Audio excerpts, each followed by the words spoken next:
Coming up on this episode of Latinas, we'll celebrate the new year, get inspired to level up our health game, learn a thing or two about real estate, and so much more. Latinas starts now.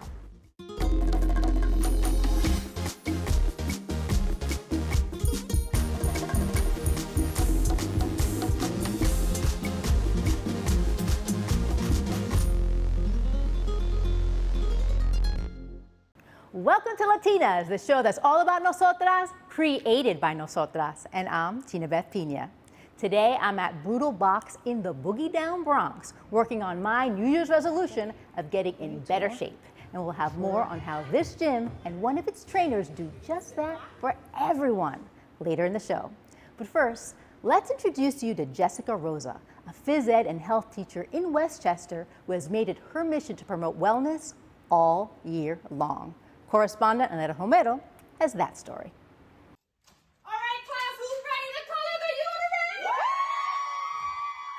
the universe? Lehman College graduate Jessica Rosa empowers young women to take ownership of their health.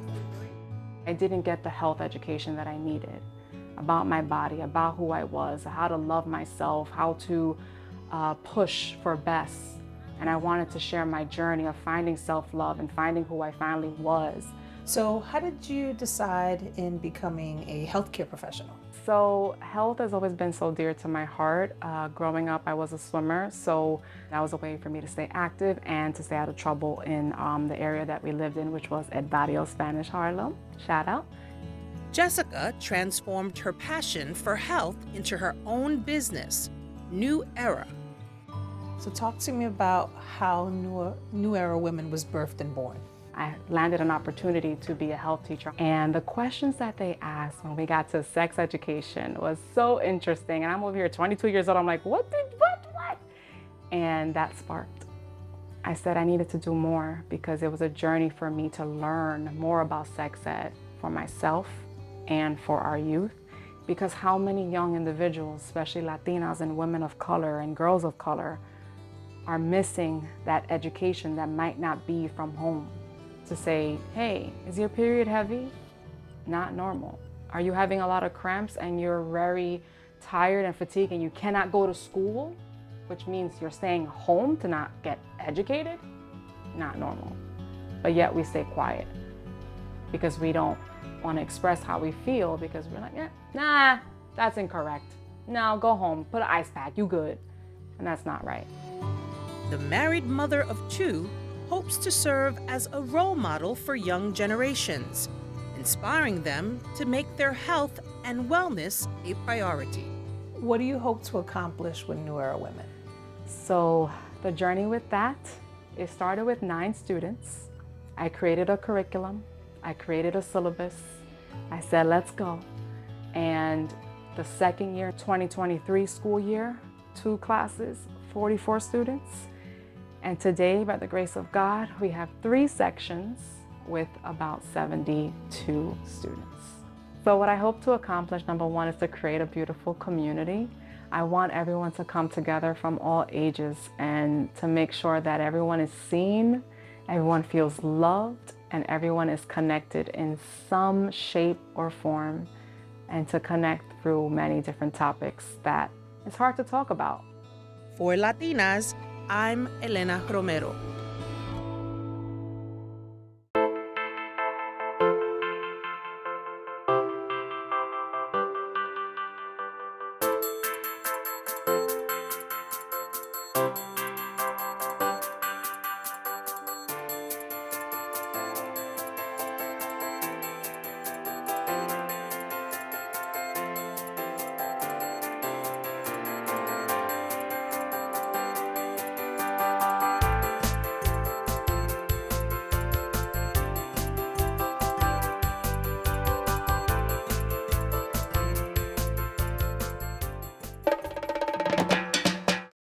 New York City is filled with multi-million-dollar properties, and mother-daughter duo Carolina and Isabella Bravo are making their mark on New York City's luxury real estate scene, proving that family is the ultimate foundation for success. Isabel Ortiz has the story. Behind every door in New York City, there's a story. For Carolina Bravo, real estate was the start of her own. Growing up in South America, home ownership was a rare luxury. But in New York, with guidance from Baruch College and an inspiring professor, Carolina found her path and never looked back. The concept of real estate as an industry and as a means of doing business as a career woman, I never even knew that existed. So when he told me about this, I was very curious. I went and sat down in his class and I was like, what? You can get paid for showing homes? A decade later, her daughter Isabella faced her own crossroads. Thriving in art and fashion, she embraced creativity. But during the pandemic, she felt pulled toward her mother's world of real estate. Seeing my mom and like the confidence that she just gives out, and I'm just like this shy little like artist nerd, and I'm just kind of like, I don't know. So I just pursued the arts. I really had such an amazing time and still do in fashion and art. And then when the pandemic hit, I had time to reflect on everything about myself, my future, and what I wanted. And you know what? I was like, YOLO, I'm gonna do it. I'm gonna study for it. I'm gonna give it my all. What does it mean for you personally to see your daughter join the field that you have been in for 23 years? I remember seeing her, hunting down and sketching. So here I was, a real estate broker, and thinking, oh my God, an architect. That's it. I planned my head. She was like, I think 8 years old. And I'm like, you're gonna be an architect. I'm already a real estate broker. We're gonna change the skyline of Manhattan. She's like, fashion design. I was like, oh no. So I had to wait for my dreams to come true. I've been persistent, as you can see. She's now here. With countless successful deals across the city, the 212 Bravo team combines Carolina's analytical expertise with Isabella's creative flair. With my creativity, I see things in a different mindset. So while other people just see like a property and just be like, okay, sell it, get the shot, and that's it. I see it more as in like, let's tell a story, let's paint a picture, let's just like bring it to like that one person being like, yes, I want to turn that key and this is what I visualize for myself. I personally see it very differently. To me, I'm very analytical. I'm always thinking about investment and thinking, because at the end of the day, yes, it is your home. But if you own property, you're building equity. So how does your family dynamic really come into play in your business? I think this actually bettered our relationship, because it's not just like, oh, I'm just the daughter and she's like the mom. It's more of just like women to women. Yeah. There were moments that we were bumping heads, and I had to have a conversation with her. We had a conversation, and I said, listen, this is what we're gonna do. The mom-daughter relationship, it's going to stay at home, okay? We have 3 types of relationships. That's the mother-daughter, okay? There's the woman to a woman, and there is the from a businesswoman to a businesswoman, and the founders of this team. As a single mother, Carolina showed Isabella that persistence could overcome any obstacle. When I started, and I have an accent, right? So here I was in my early 20s, knocking on doors, asking for a listing. And there was time when it was very hard. They would, as soon as I say hello, they will hang up the phone.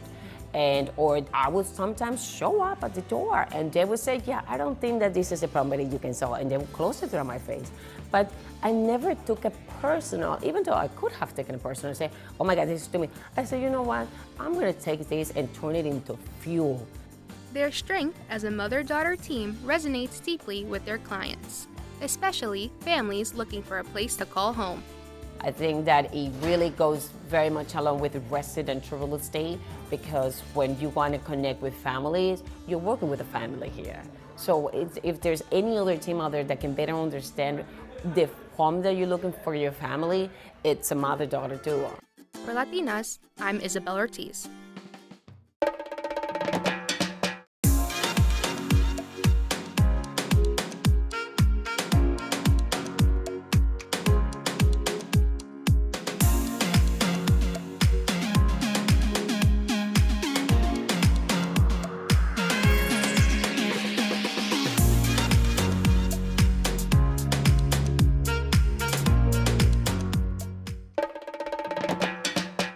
You and I know that Latinos are not a monolith. In fact, there are 60 million of us repping over 60 Latin American countries, each with our own unique heritage. We're about to talk to 3 PR dynamos who break down why we need to have a seat at the table with advertisers and find ways to get our products in the marketplace as well. That's all on today's Caliente Caliente. the industry is very like segmented. It's like now we have people like us, and there's so many more of us that are slowly coming into the industry that are like here to educate people that like the importance of why it's these brands, right? Let's speak on the brand side, like they need to be marketing to our community. I feel like that educating the client is an uphill battle. Yes, we have great artists, we have great everything. But we're also, I feel like a lot of us, figuring out ways of not only letting our community know, but highlighting our clients to beyond the Latinx, Hispanic, US Hispanic communities. And we're putting them out there so the rest of the world can also get a glimpse of how awesome it is and how awesome we are. I feel like it becomes a point of pride where you can have someone like, you know, Latino, Hispanic, and you're representing them and you're putting them on this bigger platform. That is like, it's a point of pride. Like I did that, like I helped shape that, I helped that narrative. And then on the other side, just with like a general market brand, let's say, being able to talk to your community and in the way that someone who is not Hispanic or Latino can connect. If I cold pitch someone else that's not Latina and I'm pitching them a Latina-owned brand, they're not going to understand it. Right. I would get completely ignored. And I'm like, all right, fine. But like these Latina-owned beauty brands, like they want to also get featured in the mass headlines that everyone else gets featured in. Just because I'm Latina doesn't mean I only want to get featured. Right. And they have the quality. They have the quality to be featured in the mass headlines. It also goes to how we consume media, right? Right. Because just me, I always put myself in like the consumer mindset, right? Because I'm a consumer.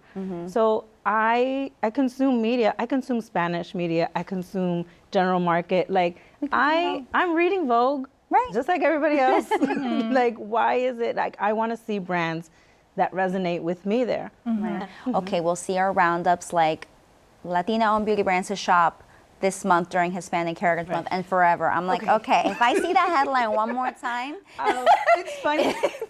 If I see that I'm like, why are you not including me in throughout the year? It's funny that you also, say like, that because why does it have to be Latina-owned beauty? Like, yes, it's great, but you can include us in your general roundups. You know what I mean? Yeah, and then it's like, how do we talk about being Hispanic? It's just, it's great to celebrate them during these months, but then that's the only month that you get. And we have all of these amazing Latino entrepreneurs, and then we're all fighting amongst each other to get the little space, the little scraps that we can get. And then we're all having these group chats, and it's like, Danny, how is Hispanic Heritage Month pitching? Is anybody listening? I don't even want to talk about this. Is your email working? So like now, not only are we being ignored throughout the year, but now during our month, it's like we're being ignored as well. But even from the publication point of view, when I was working in the publications, clients would come in with a very specific idea of how they wanted to market to the Latin market, the Latin consumer. And it was always like, oh, un cafecito. It's like, we're more than coffee. Right. Yeah. They fail, like I feel like a lot of people fail to understand that we're not a monolith. And everyone wants to target Latinos, but they want to do it in a unidimensional way. When we're multidimensional, you have to invest and you have to really look into all the options that there are and all the possibilities and all the ways to cater to us. So at the end of the day, yes, it might be an investment for U.S. Hispanic, Latino, Latina, Latinx market, but it'll benefit a wider audience, not just Latinos. We are a very small community still in the industry, and we need more people in this industry to help us expand, because the more the merrier, right? We need more cheerleaders.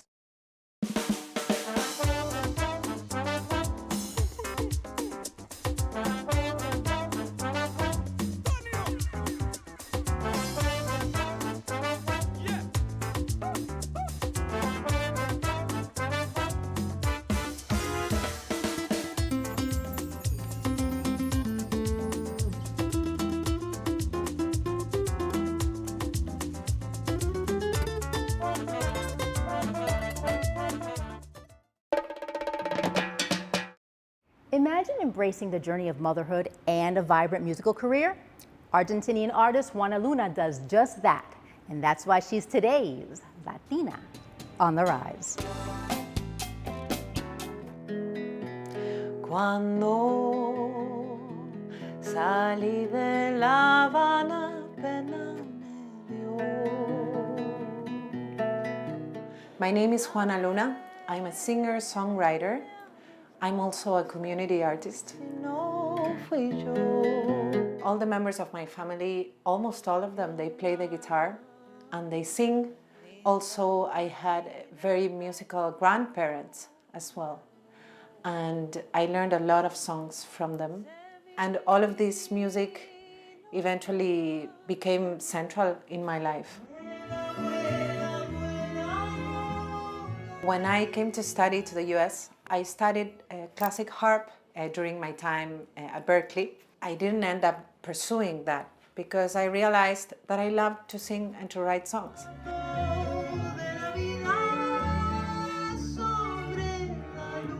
So when I was done studying in Berkeley, a lot of friends started to move to New York. And I didn't want to do that because I thought it was a horrible city.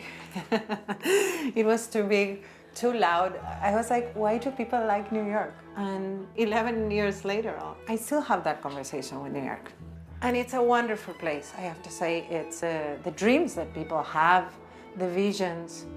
It's a place where people come to create some kind of a change. And it's so hard to be here that if they stay, it's because they really want to do something. So I'm inspired by the people constantly.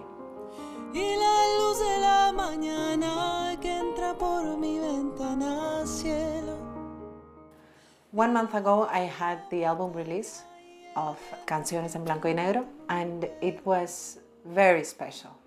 And it was in Lincoln Center, and I thought like, wow, 15-year-old Juana would have never thought of this. And I thought that was a moment in which I said, okay, all of these efforts and all of these dreams, I think it's all worth.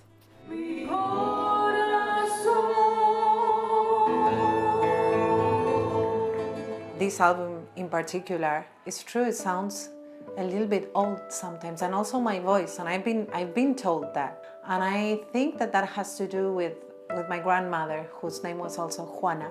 And I remember hearing her and thinking, she's the best singer in the world. But there's one song in the album that is very special for me, and it's called Emilia. And it's about my great-grandmother, who was Italian, and she got pregnant at 15. They sent her in a ship to this place called Argentina, and that's one of the reasons why I'm there. And it's crazy to me that this story was never talked about in my family. For me, writing that song was it moved me so much. I was pregnant also while I wrote it, and I was also away from my home, Argentina. So I was imagining how she could have felt. Que yo te quiero. So motherhood and music is a whole chapter. And I always think this album, I recorded it and I wrote the songs before I had my daughter. I don't know how it will be to make an album again. Or maybe I will have to wait until she's older. It's a challenge, and I think the world, we all say, oh, we want women to work and to get better opportunities and better salaries and everything. But I don't think the world is ready for moms to work, because we need more support. We need more support. But my big dream is to continue doing music and to continue to have a nice life with music.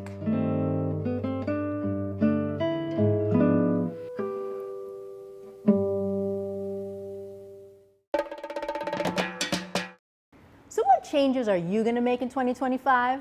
We decided to ask our own staff here at LATINAS, and here's what they had to say. So some of my New Year's resolutions are to improve my health and wellness. So what that looks like is managing stress in healthy ways, getting proper rest, and eating better. So no takeout, or at least not that much. My New Year's resolution for January 2025 is to be more present and more grateful.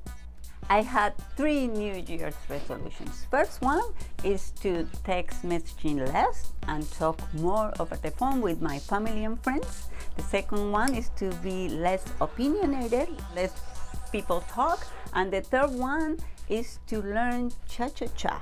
My New Year's resolution is to write a new play. I just wrote one last year and I want to write another one the coming year. My New Year's resolutions is to take care more of my health. I want to spend more time with my kids, do more camping, and just relax and enjoy life.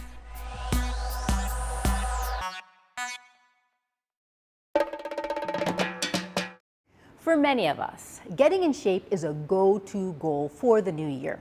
Coach T is about to share some tips for safe and effective workouts, plus share the workout that changed her life. So tell me how you got started in fitness. My mom was into fitness. She used to take me with her everywhere. She used to go run the bridge, the George Washington Bridge. She used to go to Bally's. She was a member of Bally's and she used to take me with her. So I got exposed to fitness through her. Now tell me, what's your relationship with this gym? How did you get involved with it? This is my partner's gym. I started helping him out with the classes, and then I got involved by creating my own classes, my all women classes. I started back 2015 and I have not stopped ever since. We're gonna do Romanian deadlifts and we're gonna do reverse lunges. We're gonna keep it real simple, but real spicy. Working with women has been Coach T's #1 priority. And then back up. Do you think that that experience that you had with your mom is the reason why you go forward specifically and target women? Absolutely. Absolutely. We understand each other, we feel comfortable around each other. There's not a lot of spaces that are doing that. It's nice to see that energy, that they feel the way that they feel because of the room, right? Because of the women inside of this place. Yeah. And do you think as a Latina, you had just another level? Yeah, of course, of course. Not only me being a Latina, but I have a lot of Latinas in here, a lot of women of color, just all flavors. I want my clients to know that I'm watching them, that I'm here, I'm present, and I'm here to help them. They come in and they're like, I don't know how to work out. And I'm like, don't worry, I got you. I'm gonna teach you.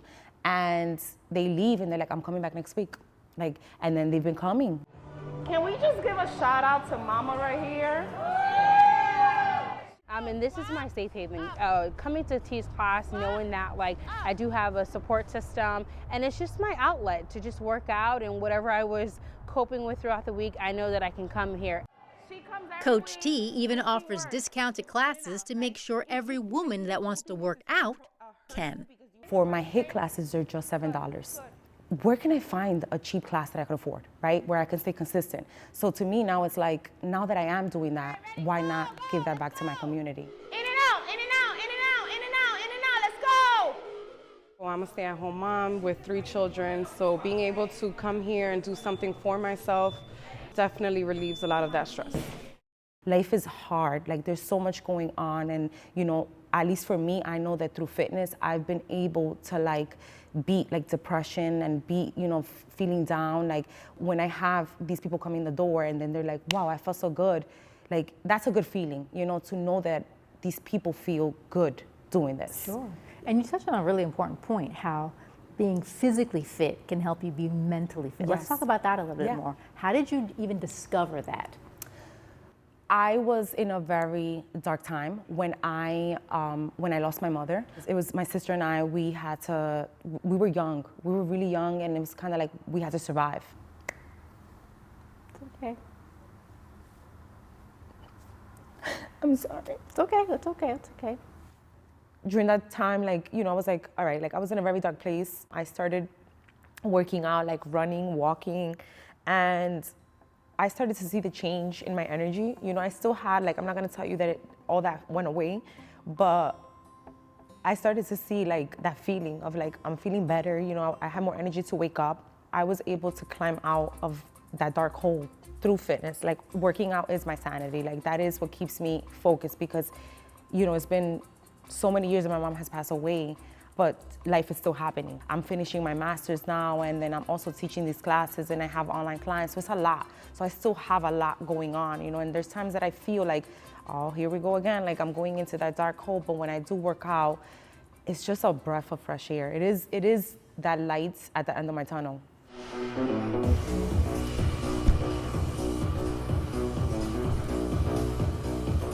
Is there any particular workout that helped you get out or that you turned to?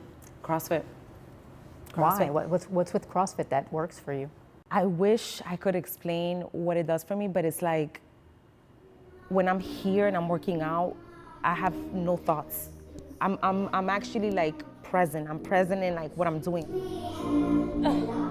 Kills me. With the new year, there's those New Year's resolutions, people wanting to get in shape, I need to get in shape. What is some great advice that you can offer them? I would definitely say start off slow, be patient. Fitness is not easy. There's all type of fitness. You can run, you could be a walker, you could do HIIT, you could do boxing, you could do kickboxing. Find what you think you enjoy the most. I always say as a beginner, start in a group setting with an instructor, because if you don't know anything, they can help you and it motivates you. I would say 15 minutes, you can get a great workout. It's the intensity that you put into your workout, right? That's what matters.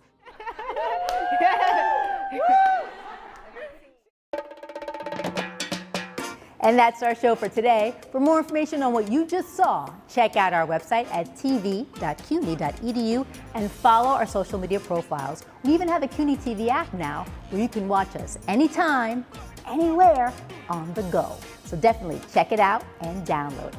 And please make sure you tune in next month. We will learn about the ultimate girls' night out with no boys allowed, explore the term negrita, and so much more. Hasta la próxima. Bye-bye.